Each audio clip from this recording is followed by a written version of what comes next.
Good afternoon, ladies and gentlemen. To try and keep on track, we're going to start. This is Concurrent Session 12, Coronary Surgery Video Masterclass, Progressive Techniques in OPCAB.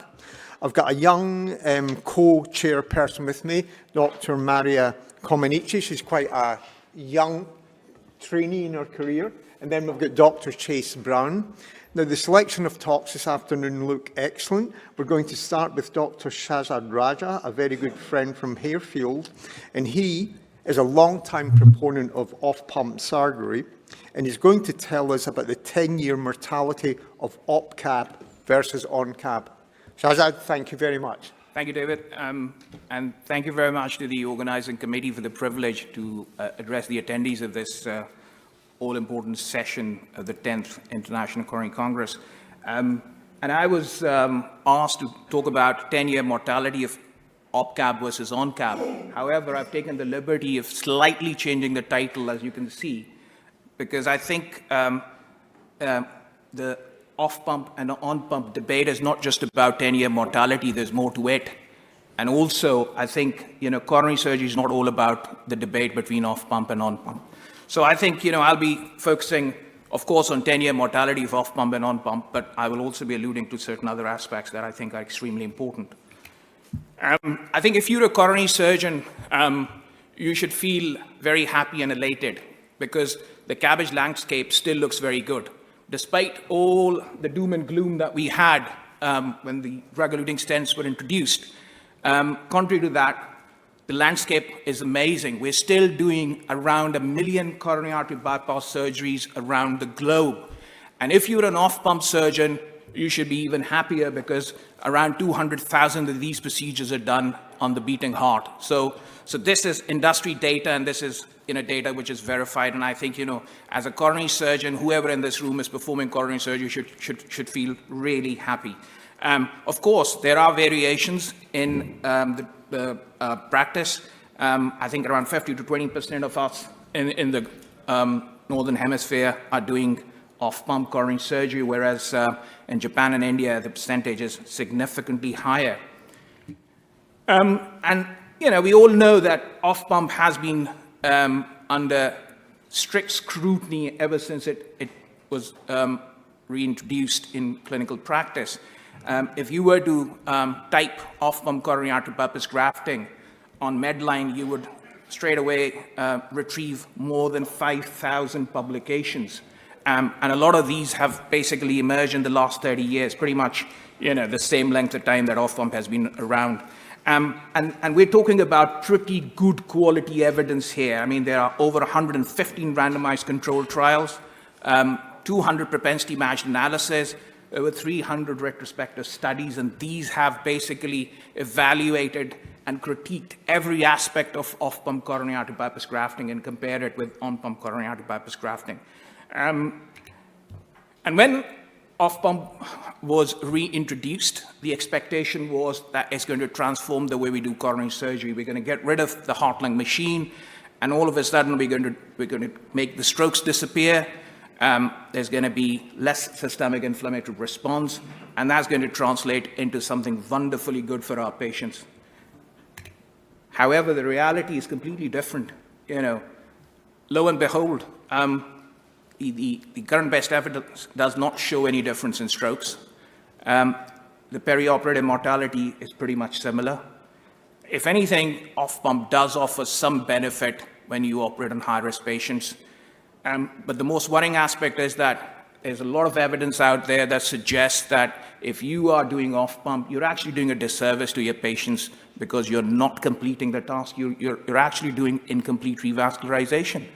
And this would come as a big shock to those of us who've been, basically doing off-pump surgery for nearly a quarter of a century,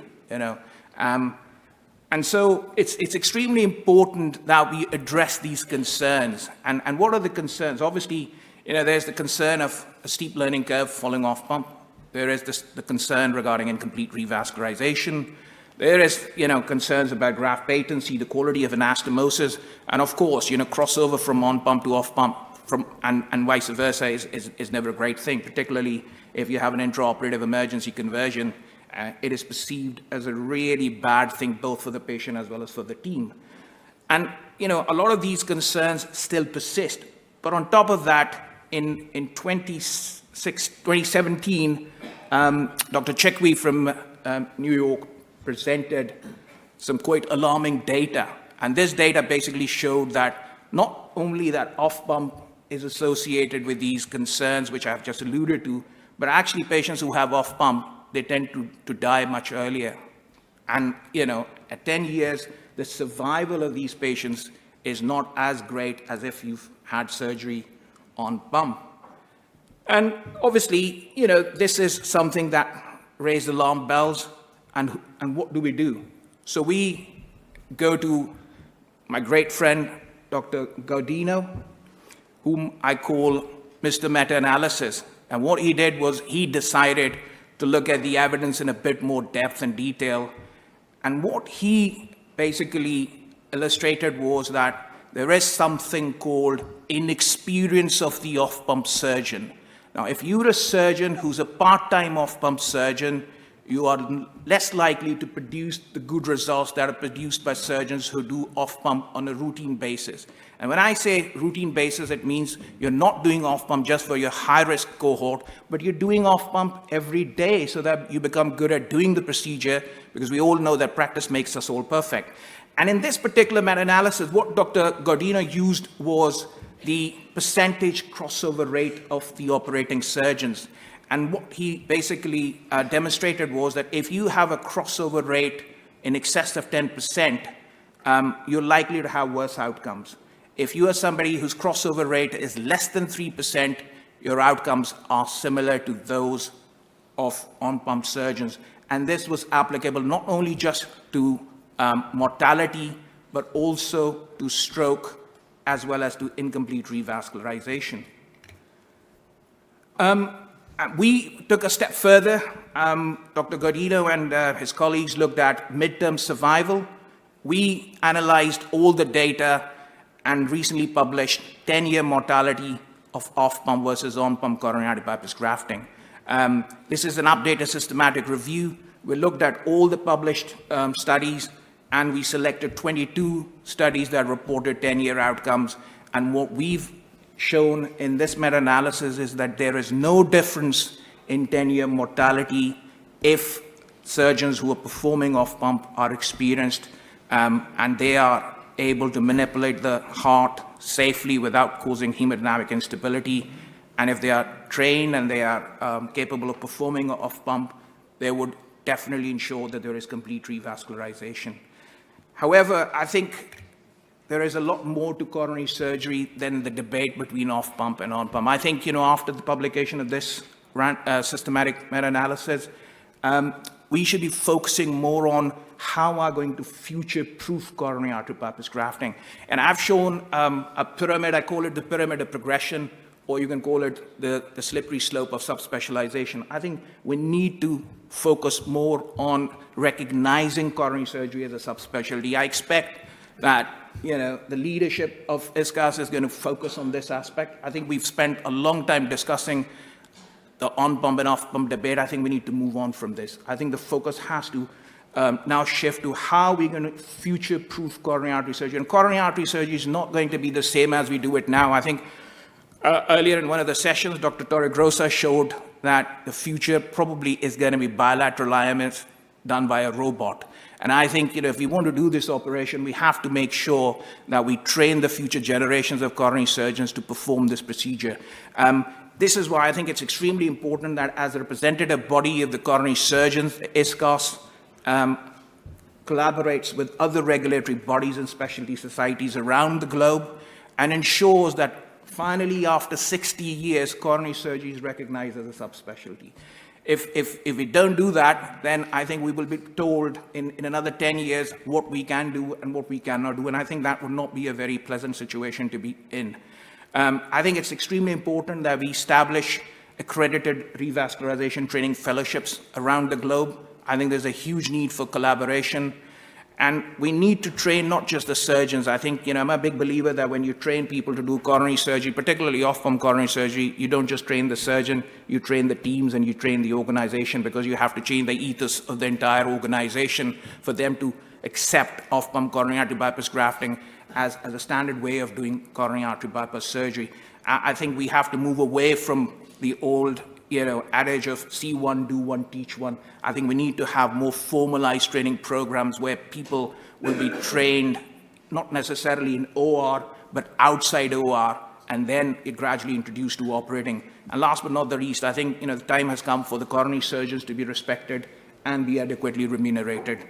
And I'll finish my presentation with this nice photo of one of my patients who had basically been turned down for surgery because he had FEV1 of 1.1 liters and had a calcified aorta. And I think, what this particular image shows you is the grit and determination of a specialist coronary surgeon. I asked one of my colleagues, anesthetic colleagues, to come down from Birmingham. He put these rectus sheath catheters. We made sure that this patient does not require any opioids. I did no-touch aorta off-pump cabbage with this guy, putting the vein grafts on the lima, and we extubated this chap on table, and he went home on day 5. So I think there's a huge potential for us to be recognizing coronary surgery as a subspecialty, and I think that would only be possible if we collaborate. Thank you very much. No, just a minute, please. So before I ask you 2 questions, let me ask the audience, who would do the majority of their cabbage cases on pump? Say greater than 50%. So about a third of the audience. And who would do more than half of their cases routinely off pump? So more in favour of that.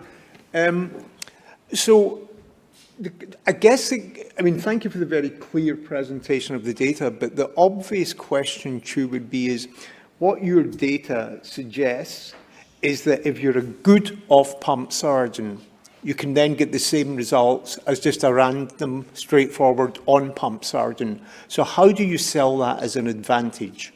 Well, I think, David, firstly and most importantly, I think if you want to be labeled as a good off-pump surgeon, you have to do both your low-risk and high-risk cases. I agree. All right? Yes. Mm-hmm. And I think, I don't go around selling off-pump. I think what I'm selling is, please recognize coronary surgery as a subspecialty.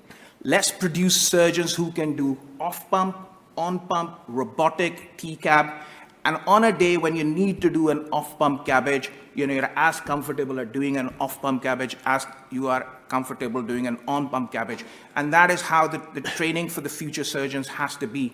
Otherwise, I think we'll keep on talking about off-pump and on-pump, and I think this controversy will never end, because if you are somebody who's a die-hard off-pump surgeon, you will perhaps be very biased towards off-pump, whereas I think, my view is that whatever we do, it's eventually to benefit our patients. And, my personal preference may be important, but more importantly, we need to select the procedure that's best for the patient, and I think that is what we'll be heading towards. I think we're talking about individualized care in the future.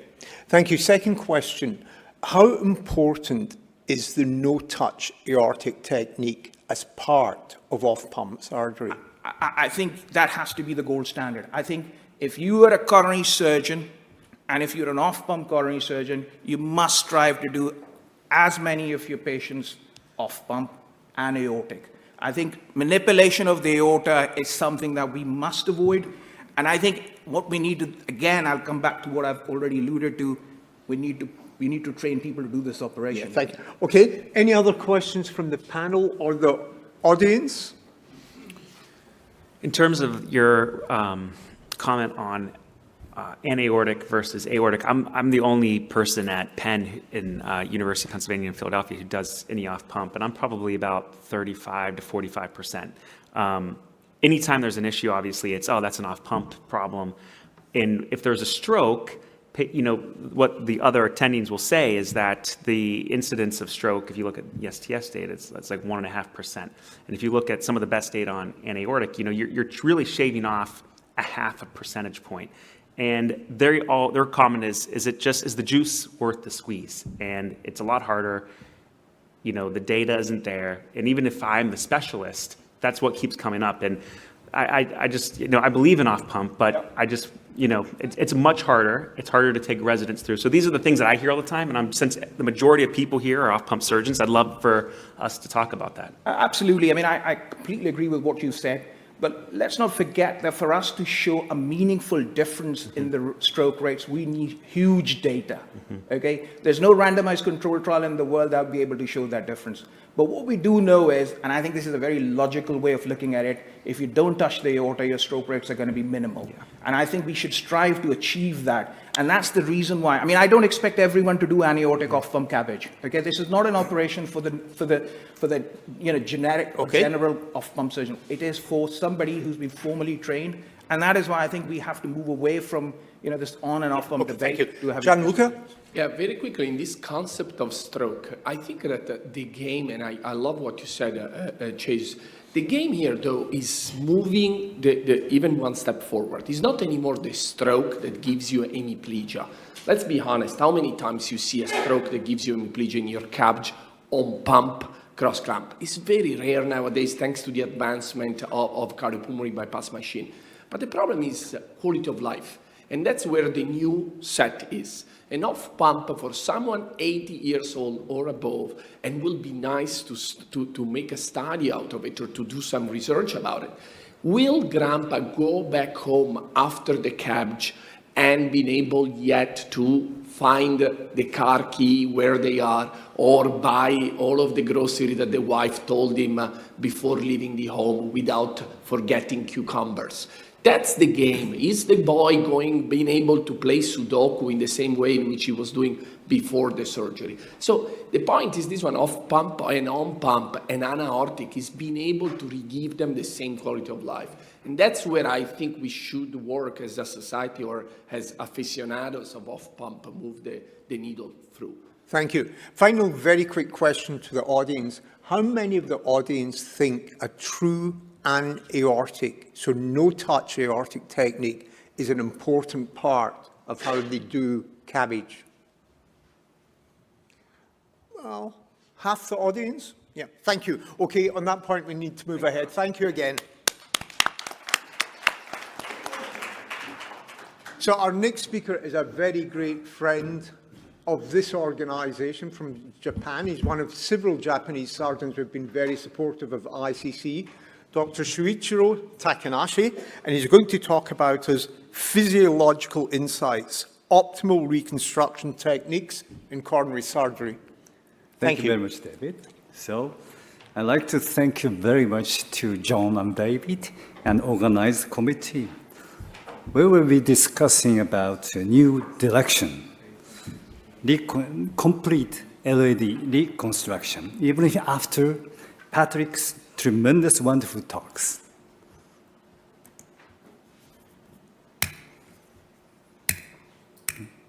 Oh, I have no disclosure. So, long-only patch grafting for long diffuse disease LAD. Long diffuse LAD lesion remain challenging. Only patch grafting has shown promising and sure fixation. The distal anastomotic site is crucial. PCI for small coronary artery, so evidence from clinical trials supports the growing use of DCB, particularly in small coronary arteries, demonstrating a reduced restenosis, positive remodeling after PCI. Study on paclitaxel further strengthens confidence in its effectiveness. Long-only patch grafting with subsequent DCB PCI for distal region. So managing the distal toe end in long diffuse region is challenging. A hybrid approach combining long-only patch grafting with distal DCB may yield better outcomes. So we are first reporting the result of long-only patch grafting with off-pump.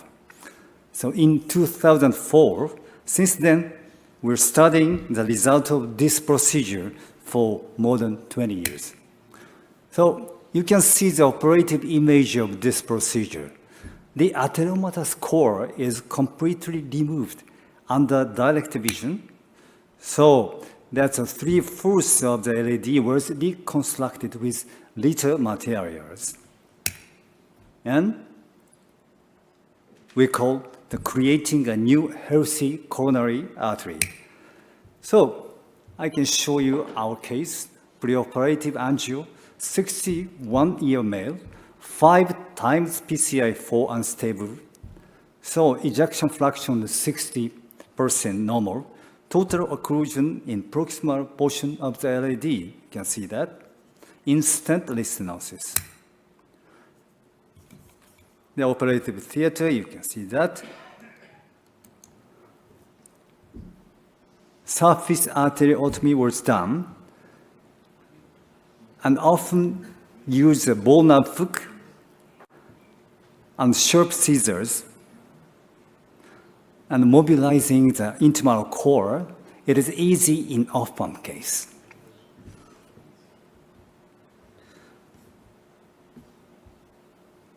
And sometimes we use harmonic scalpel for adipose tissue.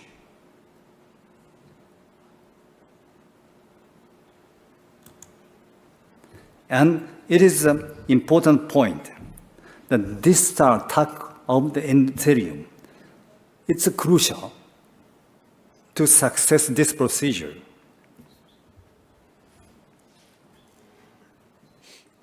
And sometimes including stent.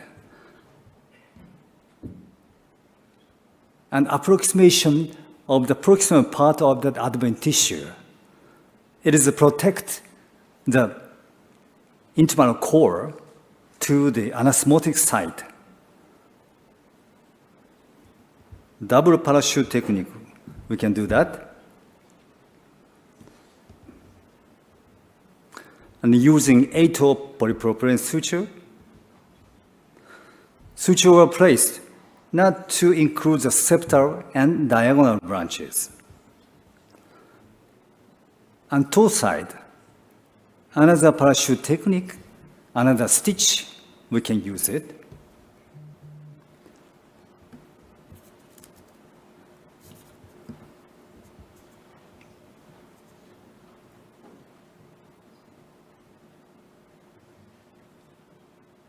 The same manner. So, postoperative angiogram. Graft was paid in. Septal perforators were well visualized. You can see that. Oh, no. 1 year after surgery, the diameter of reconstructed LED has decreased to become equivalent to that of little. So, we have to say negative aspect of this procedure. The acute thrombosis sometimes can occur on the night of this procedure without clinical findings at all. We must perform an angiogram, usually on the one postoperative day morning. If a vessel is thrombosed, thrombus aspiration or balloon angioplasty can be performed immediately. What on earth happened? So, leaving a lesion on the distal side of the anastomosis or incomplete intimal fixation due to the intimal cutting at a heavily atherosclerotic site. So, the ITA was not long enough to reach the distal toe end. So, what should we do? Plan B. So, with very difficult situation regarding how far to extend the distal end, novel approach for complex LED lesion. So, my best partner, cardiac interventionist Sunao Nakamura, said to me about the story of nothing behind theory, efficacy of drug-coated balloon. So, distal condition is not same for us. It is easy and moderate, difficult. Diffuse small, not so easy. And diffuse not easy. And diffuse disease and small difficult is so much difficult. So leaving nothing behind. There is a scientific reason in this phenomenon. Paclitaxel itself a key So drug-coating balloon, drug-eluting stent in homogeneous drug distribution, you can see that. And but drug-coating balloon, homogeneous drug distribution, bolus injection of contrast, and paclitaxel uptake to the vascular wall sufficiently. So it's a reduced stent retrospective registry can say that stenting only at the big drop at the proximal site of the LAD. And Antonio Colombo's group, long de novo LAD disease, drug-coating balloon-based PCI compare with death-only PCI. So they say after meticulous vessel preparation, use stent as little as they can, use DCB as much as possible. So 2 years result. After propensity matching, DCB-based treatment group shows much smaller lesion, failure, and the target lesion revascularization. So if we combine method A and B, new idea, will be born. The side, proximal part, long-only patchplasty, and drug-coating balloon at the distal side. So each of them compensate their drawback by their crosstalk, resulting new concept will be born. So I can show you a case, 56-year male. His previous doctor, because of chest discomfort on exertion, CABG revealed triple vessel disease and ejection fraction in 30%, trivial MR and trivial TR. Preoperative angiogram, you can see that number 6, 99%, and number 7 and number 8, over 19%. You can see it.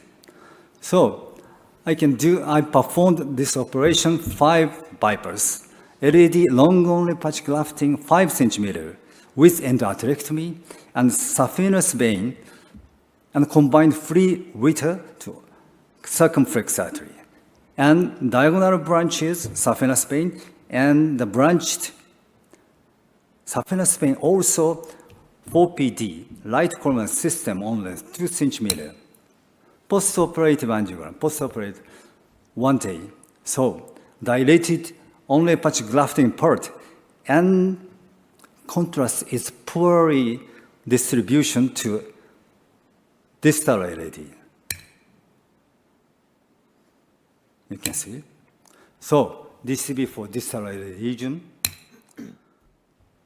7 postoperative day, and more poor distribution of end of the LAD. So balloon angioplasty will be done. Now, however, there is sometimes concern about dissection of small coronary arteries. But he can say, transform trial, how paclitaxel coated balloon have a great advantage. Dissection is still problem or no problem. The late loss is not related to dissection, he can say. Oh, today's photo. So, relationship between dissection volume and your late loss and postoperative 7 day, you can see the fully patent of the LAD. So we combine the method A and B. New idea is born. That's a drug-coating balloon. So vessel remodeling after DCA and DCB. So it's not a negative remodeling. It's a positive reverse remodeling after DCB. So you can see the scientific background, DCB. So paclitaxel exerts antiplatelet and thrombotic effects.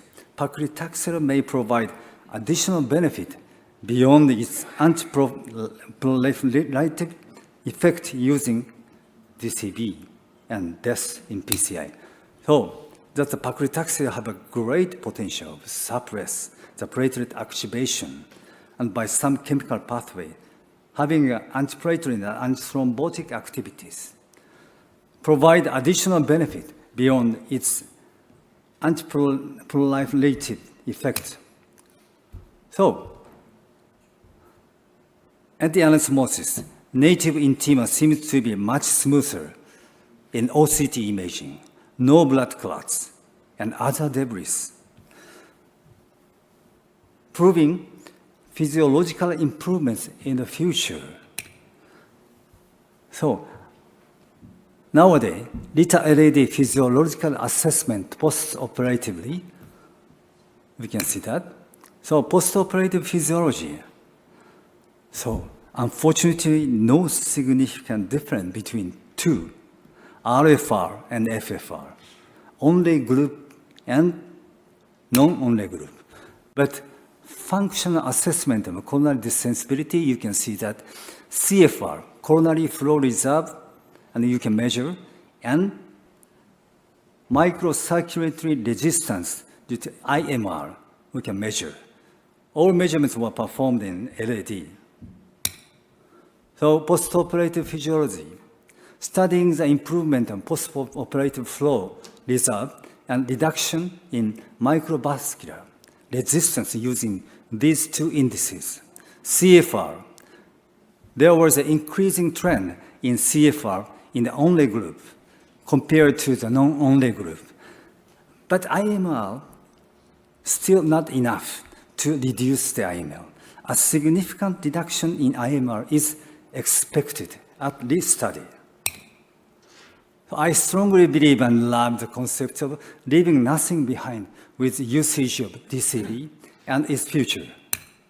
So leaving nothing behind except for living content. So I may conclude that coronary endarterectomy with stent removal sometimes can be performed in a safe and acceptable manner.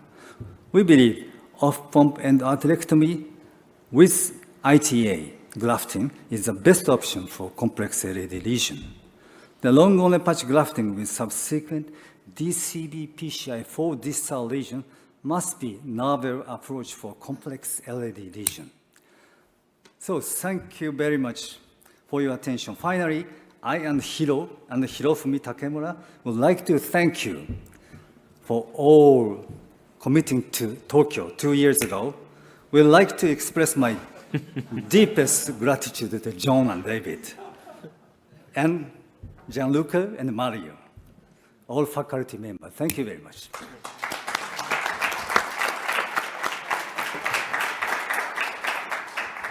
Shuichiro, thank you for that very elegant presentation and your beautiful videos. And it does sound biologically and physiologically a good thing to do. How important is it in terms of time delay between doing the onlay Lima patch and then the drug-coated balloon? Can you do it within a day, or you wait a few days, or? So just after one postoperative day, we can routinely take angiogram. Yeah. So because of the no symptom, no chemical change, no ECG change in this case, and even if the occlusion was occur, but the 1 week after, so we can do a DCB to distal side. So you do an angio the following day, and then a week later, the DCB. Yeah. And what is your antiplatelet, antithrombotic treatment of your onlay patch? What do you do? Of course, the aspirin, and so another antiplatelet therapy, the dual antiplatelet therapy we do, and plus Brascular. Yeah, that's it. And plus? Brascular, yeah. Thank you. Questions from the floor, please, Franco? Thank you very much. Excellent presentation. I really enjoyed it because David may remember we trained in Glasgow, and Glasgow has one of the highest incidence of coronary disease in the world, with a very high burden of diffuse coronary disease. And I think the surgeons that trained us were just sick and tired of doing endarterectomies. And so we were trained to just open the coronary and do a patch angioplasty just like you were doing, but we're talking about the 1990s. So Yeah. there was no further progress from there, and I still do this. So how much do you think the adjunct of a drug-eluting balloon improves the quality rather than just leaving the patch as it is? That's a good question. So this procedure depends on the quality of the ITA. So ITA is sometimes not so good quality, especially in so behind the fifth intercostal space, and distal part is not so good quality. So at that case, we have to stop the remove the intima and cut the intima. So tuck the intima is very, very important and crucial point, I think. So and this and after beyond the tuck the intima, so we may use a drug-coated balloon. That's a complex and combined situation. So you've not done any cases without the drug-eluting balloon. You can't tell the difference in quality between with and without. Exactly. Okay. Yeah. Plan A is complete patch grafting of the ITA. The plan B is a combined DCB. Yes. Thank you. Thank you. One more question from the floor, please. Hello. In Plan B, like instead of using the drug balloon, I would try opening the whole artery without doing the endarterectomy, and when Lita is too short, I would combine it with the radial artery, going to other arteries as an arch, and do the whole thing. And of course, I wouldn't do it, not of course, I'm sorry. I wouldn't do it off pump because it would be a very long anastomosis. Yeah. And that's one of the reasons I stopped using off pump, because I would like to be very free to open any artery as long as there is some yellow background in the artery. So, and in these cases, I would certainly do a combination of an arch of radial artery and put the mammary, the Lita, over this arch of radial going to other arteries.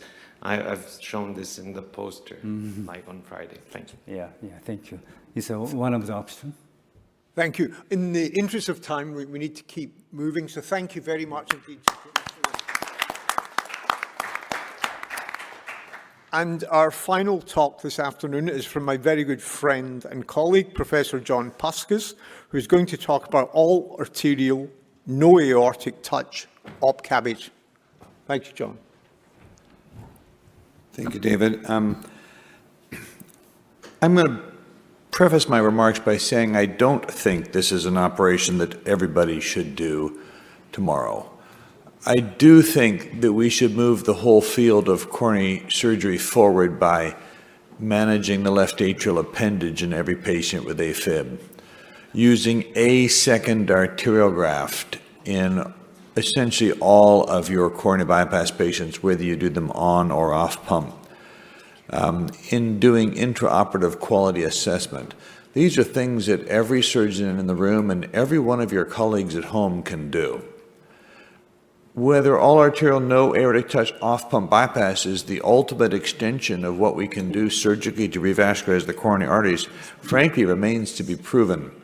I believe that it is, and it's something I've devoted a lot of time and effort to mastering, but I will caution that it's not something you master overnight, and I'm not convinced it's for either every surgeon or for every patient.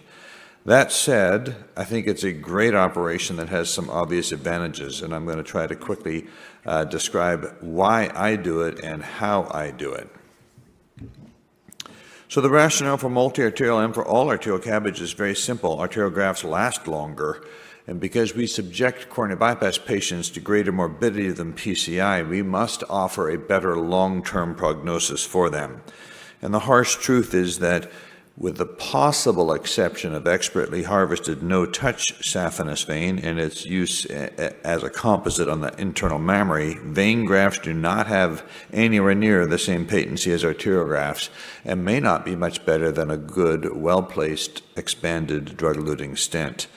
We know that double internal mammary arteries beat single internal mammary arteries over 20 years of follow-up. And I showed these slides earlier, and I want to show them again because this is an incredibly important paper, a retrospective review of the STS database with more than 1 million patients having isolated primary coronary bypass. And every possible statistical adjustment for bias and difference between the groups is managed, leaving 100,000 multi-arterial grafts and over 900,000 single arterial grafts, and demonstrating a striking and expanding, increasing survival benefit over time. And that is particularly the case as you follow these patients towards and beyond 5 years. The value of the multi-arterial grafts continues, and it applies to essentially all patient subgroups, and not surprisingly, most importantly for our young patients. Only patients who are truly massively obese with a BMI greater than 40 did not benefit from multi-arterial grafting. And that multi-arterial grafting now is about 14% in America, with just a few more radial arteries comprising the second arterial graft compared to double mammary arteries. And this is despite the fact that since 1970, we have known that vein grafts connected to the aorta and are consumed by intimal hyperplasia. I was 10 years old when this paper was published. This is not news that vein grafts are not the answer. When we look at internal mammary arteries versus vein grafts at 2, 6, or 12 years, there's a striking difference. The mammary artery intima media are essentially unchanged, and the neointimal hyperplasia, the vein graft, is progressive and occlusive. Despite all that evidence, only about 5 or 6% of patients having coronary surgery in America will get 2 internal mammary artery grafts this year. And that is probably because many of us fear deep sternal wound infection. And yet, if we skeletonize the double mammary, we know that it has risk of deep sternal wound infection similar to a pedicled single mammary. And that's because skeletonization preserves retrosternal microperfusion, oxygen saturation, and blood flow. And I'm again going to make a plug for the simplest thing that you can do at home on Tuesday morning when you operate. Please put vancomycin paste in the bone marrow of every sternum you open, and then just before you close it. It reduces sternal wound complications dramatically. It costs next to nothing, and it consumes a grand total of about 30 seconds of work. Now, as I pointed out from the STS database, we can get to multi-arterial grafting multiple ways. You can use 2 mammary arteries, or you can use a radial artery. I'm going to try to convince you later that you can and often should do both. But this is a beautiful paper that Mario Gaudino and I and others wrote. It's a patient-level data meta-analysis of 6 previous randomized controlled trials comparing LITA with veins versus LITA with radial and veins. And for those patients who received a radial artery, death, MI, and repeat revascularization was less common at 5 years, and that was due to less common graft failure and fewer repeat revascularizations. And despite that evidence, about 5 or 6% of all patients in America this year will receive a radial artery graft. This is a very beautiful paper from our Australian friends, which basically makes the point that radial arteries are roughly the same as internal mammaries if handled well, and both beat a vein graft for patency or perfect patency. In other words, that made me think of these comments by Dr. Alain Carpentier in 1973. He said, "I don't think that the discussion should be on the difference between the radial artery and the mammary artery. It should be between venous tissue and arterial tissue. Plus ça change, plus c'est la même chose." The more things change, the more they are the same, in Dr. Carpentier's French. And the U.S. guidelines do ensconce a Class 1 recommendation for a radial artery conduit, and IMA to the LAD, and a class 2A for bilateral ITA. The European guidelines recommend as a 2A additional arteriographs, the radial artery over the saphenous vein graft, and beta grafting in those who have an acceptable risk of sternal wound infection. When you're doing beta grafting, you should skeletonize according to the European guidelines. So how do I do it? We do skeletonize. There are multiple ways of doing it. My personal preference is the harmonic scalpel, which thankfully, due to advocacy from ISCAS and from the Japanese Association, will be manufactured again by Johnson & Johnson. We dilate these vessels with papaver. You have to see the artery well to harvest it. There are lots of ways to do that. Get a particular retractor designed for ITA harvest.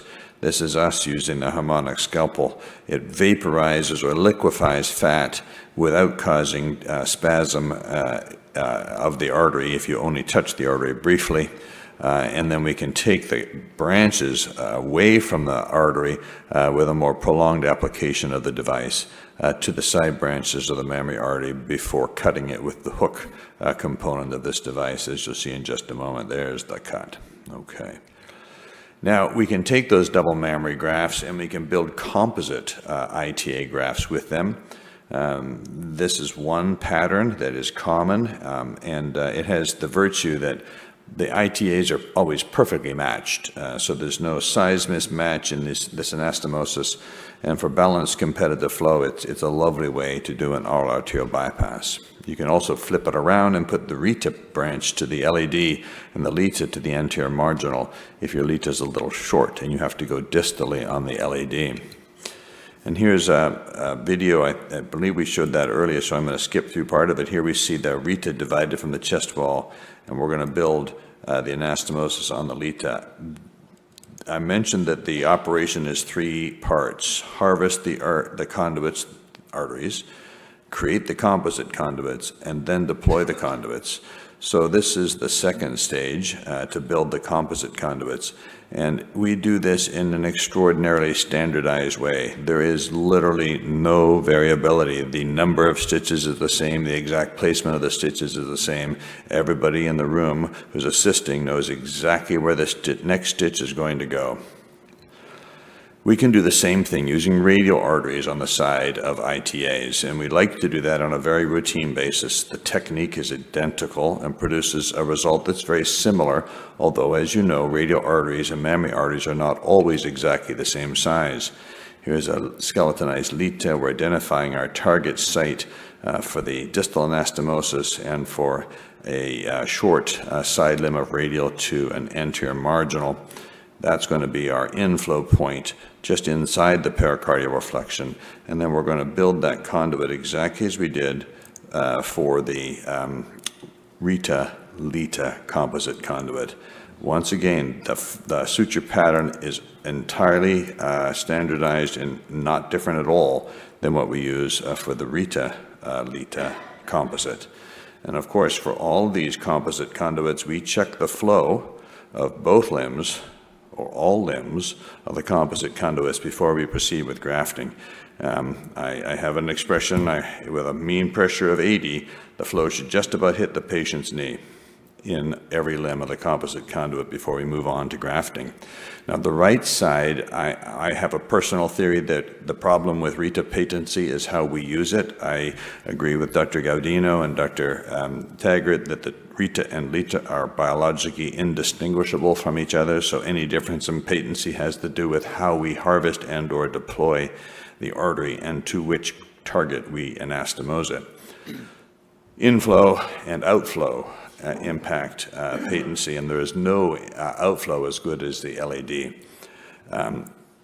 We do want to have a significant stenosis of the right coronary before we use arterial grafts there, but I'm not a 90% or 95% kind of guy. If I'm sure the patient needs a graft there, I'm willing to put an arterial graft. What I'm not willing to do is put a tight arterial graft there. That RITA, for instance, will not reach without tension. So we're going to spatulate it. We're going to cut this radial artery, and this is very highly magnified with this scope that's annoyingly in the way and right on the field, but giving very high resolution video. We're going to take the spatulated Rita and the spatulated radial, and we're going to sew them to each other. Once again, you pick the way you want to do it, think carefully about how you do it, and then do it exactly the same way every single time. I personally make the stitch go inside to out on the ITA with every stitch. Then we check the flow and the hemostasis. We tie the suture under pressure, and we want to see that the graft has great flow before we deploy it.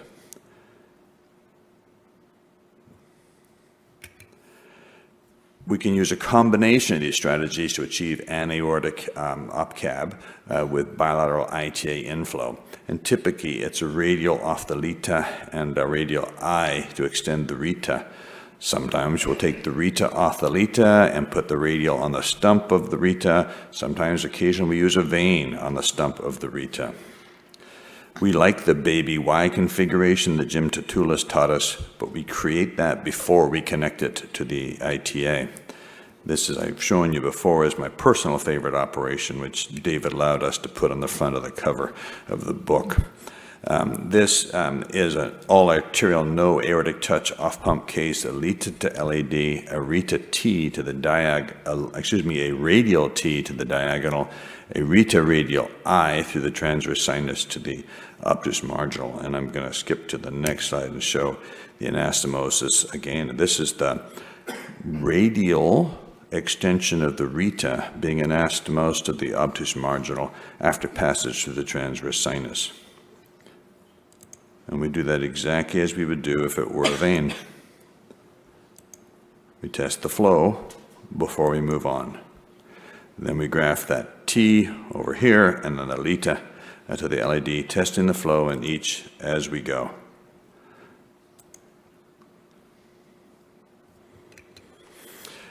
This is a sequential Lita to the diag and LAD and a radial T off it to an OM, going past a clip on the appendage.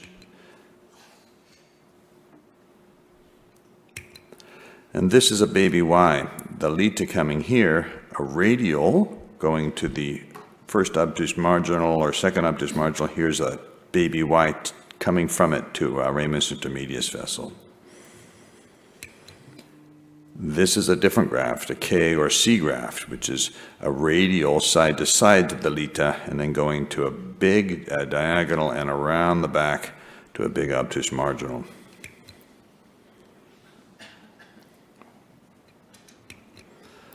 And this is what it looks like in a different case and in a schematic.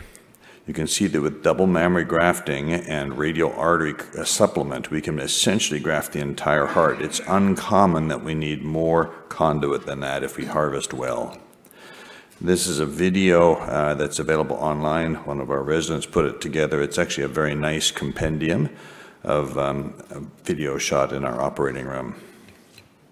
So in summary, all arterial CABG can be accomplished in the large majority of patients. Beware patterns of native competitive flow in complex composite grafting. Absolutely avoid tension on in situ grafts. If it occurs to you it might be too tight, it's too tight. We use epiaortic ultrasound routinely whenever we're going to manipulate the aorta, and we test each graft with TTFM before moving on.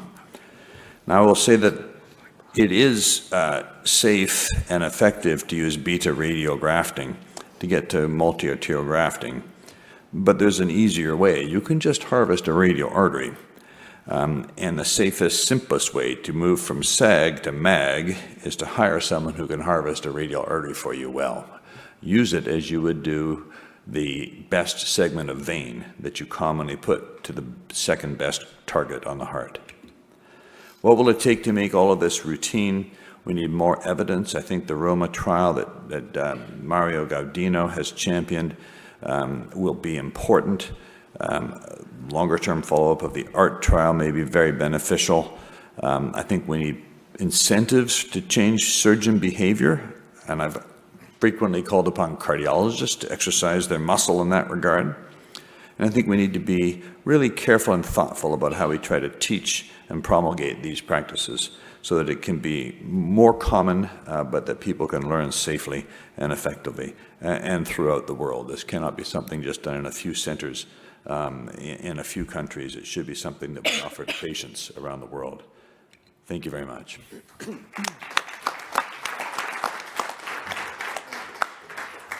Before I open this, John, thank you for the excellent presentation. Before I open this for discussion, I have to apologise. There are 2 talks that were not on my app. Is Dr. Eric Worm here? Great. So I will have to limit you to a 10-minute talk. My apologies. And then Dr. Keacha after that.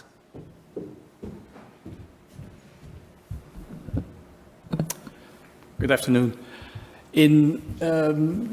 After our re-engineering towards 100% off-pump surgery at the University Hospital in Leuven, Belgium, we had many teams that came to us for a training, and we provided each team with an extensive training of full 2 days where they were exposed to all the techniques of off-pump surgery. Each team consisted out of at least 1 surgeon, 1 anesthesiologist, and a dedicated nurse. After a few years, we invited them. We saw them back at the EACTS meeting in Monaco, and we were a little bit disappointed about the low number of teams that actually started up a successful off-pump program. Minorities started, the vast majority didn't even start, and some started and quit again the program. So nowadays, we offer this the same training on an online platform. It's called mycvsurgery.com. And on this platform, the teams can get the same training as we provided them in Leuven. They can get it in their own language, and it's depicted in over more than 50 videos where they can have the training, and they can see those videos as many times as they want. Main goal, of course, to vascularize and to access the lateral wall is to create a perfect OPCAB workspace with respect of filling of the heart and all curvatures. And as you see, it often ends up with a small working space of only a couple of centimeters working space between the pericardium and the stabilizer. And remember that the octopus is designed as a stabilizing, epicardial stabilizing tool. It's not a compression tool. Here we see the same patient, the screen, the monitor screen of the same patient you saw this, with the heart lifted up completely. And you see the perfusion pressures are completely normal. They are within normal limits with acceptable filling pressures. The only thing you see is that the ECG signal has gone because the apex is pointing towards the sky. So you cannot rely on the ECG signal to detect any first symptoms of ischemia. To aim this goal and of lifting the heart and stabilizing the lateral wall, it is necessary to condition the patient in an all-system approach. It's different, but it's not difficult. And the important thing is to keep the physiology within normal range. So there is no time limit to perform your anastomosis. Of course, it is a team approach. As surgeon, you are the pilot of the plane, but the anesthesiologist, he is in the air traffic control, and he decides whether and when it is safe to take off and land. So there is a continuous interaction between the surgeon and the anesthesiologist. Of course, we monitor the pulmonary artery pressure, and not only the values, but also the curves, as a slight change in this curve might indicate or might be a first symptom of ischemia. Shunting is, of course, mandatory to prevent ischemia, and we try to keep the patients normothermic as a part of the ERAS protocol. We try to avoid Trendelenburg position to avoid congestion of the head, and instead you can use a little bit of filling with isotonic solution, but often only lifting of the legs is sufficient. To prevent arrhythmia, we don't accept any perimeter vascular extrasystoles. And what we also do, if the heart rate is lower than 55, we do atrial pacing, so that, as you all know, the cardiac output equals stroke volume multiplied by heart rate. So if we augment the heart rate to about 70, 75, we get a normal physiological condition in patients with atrial fibrillation. We overpace so that we get rid of the arrhythmia. Never use inotropes when you lift out the heart, but the only thing you can use, and we often do, is a low dose of norepinephrine, so that we can we gather the physiological perfusion pressures. And all patients get a transesophageal echography to monitor for new or increase of mitral or aortic incompetence. Regarding the conversion rate, we accept, like in the car and airplane industry, only a 4 and 5 sigma rates. So it means that only a conversion rate of less than 1 out of 1,000 cases is accepted.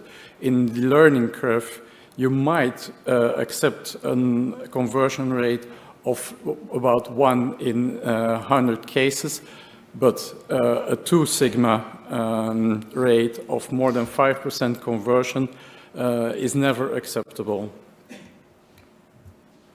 So what are the criteria for optimal enucleation and rotating and lifting out the heart? We, as a surgeon, have to be able to see every coronary vessel on the lateral wall. It means that we have to see them one by one, but we don't have to see them all together. And it's obvious that as a good off-pump surgeon, we need to be able to construct and deliver a perfect anastomosis side to side and end to side on this lateral wall. And we have to teach this to our residents. Nowadays, we can provide the semi-automated platform called My Virtual Surgery, where the residents can, in a simulated way, train to perform this excellent, perfect anastomosis, and each anastomosis is evaluated and scored based on the James Van Osat's criteria.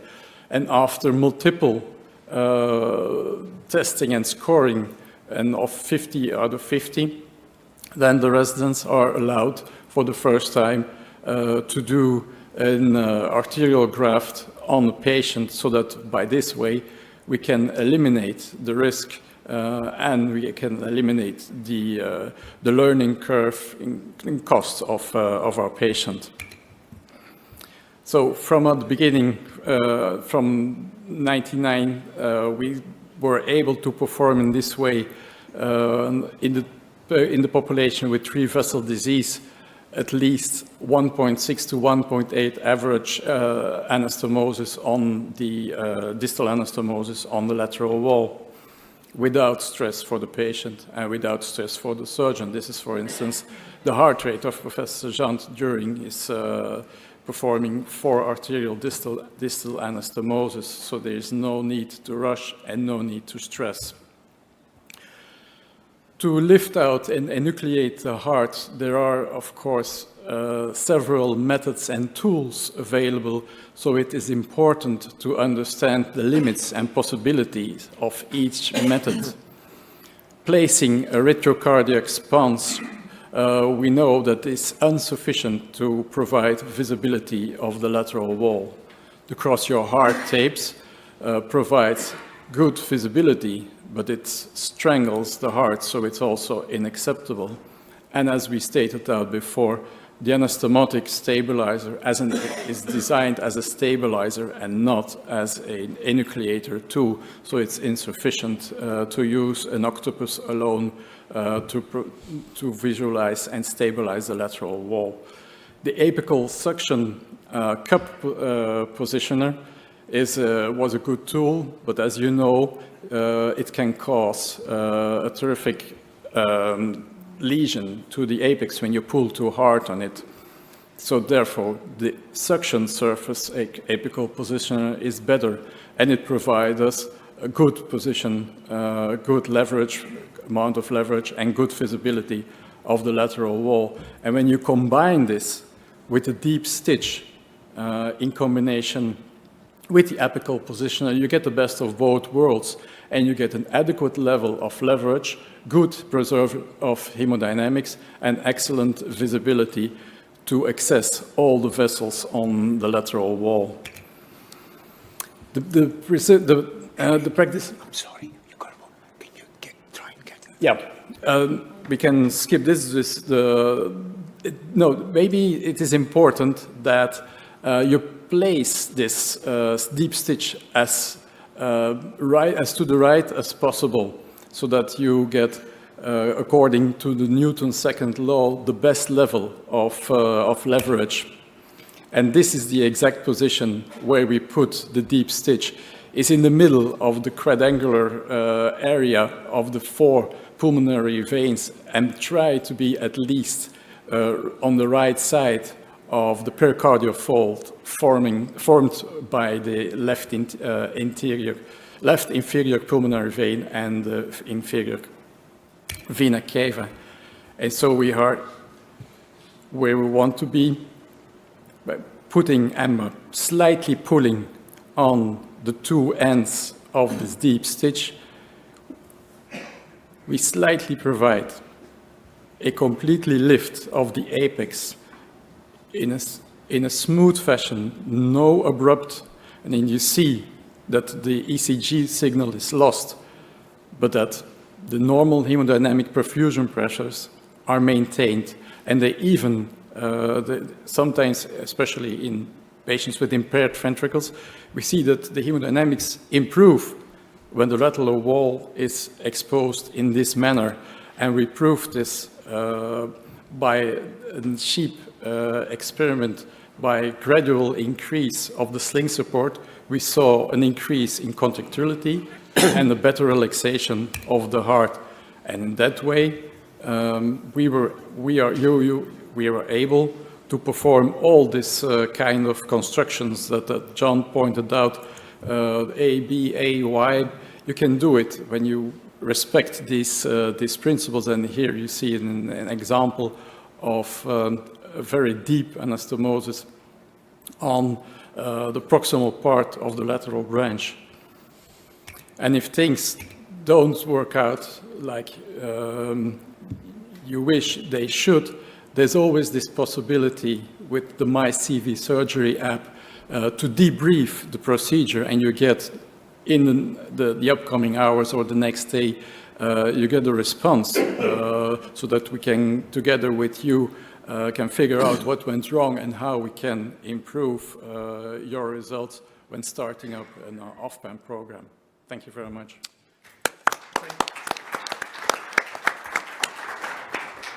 Thank you for that excellent and very clear presentation. And I'm sorry we've run out of time a little bit. But we'll do the final talk by Dr. Keita, and then we'll see if anyone has still got any energy for more questions. Apologies for running a bit late. So Dr. Keita is going to talk about beta mid-cabbage. Thank you, Coach. Thank you very much, Society, and I much appreciate to giving me this opportunity. So I'd like to share our open mixed cabbage using bilateral mammary artery. This is my disclosure. So far, we have a report how to use bilateral mammary artery and the GA, and how to make a proximal anastomosis from the left side and the right side as well. And sorry. And we also published this paper in JTCBS Technique, how to use GEA for the 78 cases or over our mixed cabbage cases. So actually, we achieved average anastomosis 3.2 and analytic no-touch technique 100%, and total arterial revascularization was 94%, and complete revascularization was achieved 99%, even in mixed cabbage. So we also start to use no-touch vein using EBS technique as well. So this is our routine strategy of mixed cabbage. We try to do complete revascularization for all cases, and one inflow per area, and I prefer to do open bypass surgery in mixed cabbage. So this is our indication of mixed cabbage, and I would like to show our technique of mixed cabbage. This is a case, 72 years old male, and he had a chest pain on F4. So she was done and showed the triple vessel disease. And echo showed the good cardiac function, and LVDD and DS was 45 millimeter and 25 millimeter, so relatively small heart. So, and hemoglobin A1C level was 8.8. So this is the CAG. LAD has a very severe stenosis, and the circumflex also has a very severe stenosis, and RC as well. So we usually do contrast CT scan for all cases as possible as we can, and check the ascending aorta and bilateral mammary artery when we take down the bilateral mammary artery for the mixed cabbage. And we assess ascending aorta, subclavian artery, and GES direction and the size of the heart, and valid LAD as well. So we plan to do open mixed cabbage with using the bilateral mammary artery and no-touch vein graft. And this is what we plan for this patient, RIMA to LAD, and LITA to OM, and the no-touch vein graft, PDA and PA as well. So this is our routine surgical field of open mixed cabbage, and I prefer to use long shaft harmonic scalpel, with dissecting hook type harmonic scalpel. So this is video. We routinely open fifth intercostal space for all cases, and after open the chest, we try to dissect fat tissue beneath the sternum completely and put octopus nubo stabilizer by a subzygote incision, and depress the right lung to obtain a good surgical field beneath the sternum to access to the right mammary artery, and put long shaft harmonic scalpel by a metallic trocar. And now you can see this is right mammary artery. It can be seen very clearly even from the less small thoracotomy. And usually when I open the fifth intercostal space, we can take down the entire length of the right mammary artery from the first intercostal branch to the bifurcation of the right mammary artery. And after harvesting right mammary artery, I take down left mammary artery. So before take down the left mammary artery, I remove all fat tissue and muscles which cover the left mammary artery completely. Then I use a harmonic scalpel like same fashion to harvest right mammary artery. So actually, it takes around 50 minutes from skin incision to harvest bilateral mammary artery in mixed cabbage from the left front thoracotomy. So it doesn't take a longer time compared to the usual sternotomy cases. So long shaft harmonic scalpel still is available in the world. After harvesting bilateral mammary artery, I open the pericardium completely I open the pericardium through the diaphragm to the distal part of the ascending aorta, and lift up pericardium and bring the ascending arc toward the incision and put octopus newborn stabilizer on the pulmonary artery and retract the pulmonary artery to the caudal direction and lateral direction. Now you can see it ascending arc very clearly, even we open the fifth intercostal space and put 66 millimeter flexible single size biting clamp. It's a very new one, and open widely compared to the previous 66 millimeter one, and make a proximal anastomosis using a no-touch pain graft. Now you can see it ascending out just below the skin incision. So even we open the fifth intercostal space, proximal anastomosis is very feasible. But my finger cannot lead to the anastomosis, so I usually use knot pusher to tie down the 6-0 proline. And after doing the proximal, I lift up the left side of the pericardium and put 3 deep pericardial suture like a usual off-bone bypass surgery to lift up the heart. One just below the left PB, and another one is beside the IBC, and third one is between them. Now you can see the PDA and the lateral wall clearly. Even if we open 8 centimeter incision, we can access all the way of the heart. So this patient had a very severe stenosis on the ascending on the LAD. So I put the RIMA to LAD anastomosis first. And this is right mammary artery, and I dissect the LAD and put the elastic suture proximal side of the LAD. Before then, I open right mammary artery and fix it using a 7-0 proline, like this, and put a left side elastic suture proximal side of the LAD.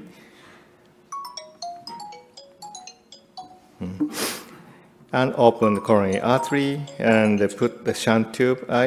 I put 1.5 shunt tube for this patient and make a anastomosis using 8-0 proline, using a very small needle, 6.5 millimeter needle. I usually do put a RIMA on the right side of the LAD. So this is RIMA to LAD anastomosis. And then I did lateral wall anastomosis. I lift up the heart slightly and put usual octopus stabilizer on the distal OM, and open OM and put the shunt tube in. And this is RIMA to distal OM anastomosis. Now you can see it very clearly, even the lateral wall. Even we use 3D pericardial suture, we can access all the way on the coronary artery.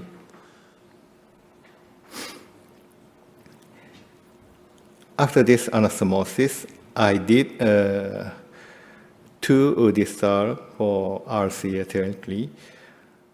This is PDA. You can see PDA very clearly. And I open the PDA and put the shunt tube in as usual. And this is no-touch pain graft. So I do side-to-side anastomosis for this PDA using the no-touch pain graft as a sequential proximal.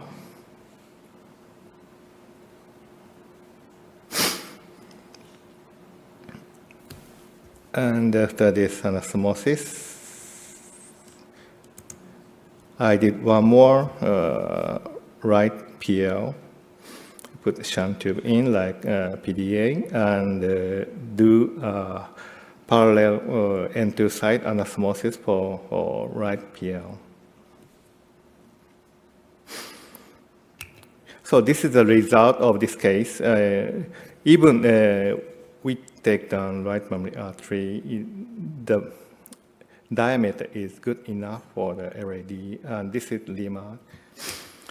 So, but we need to access to how to access to the mixed cabbage. We need to do clinical training of mixed cabbage before doing the mixed cabbage.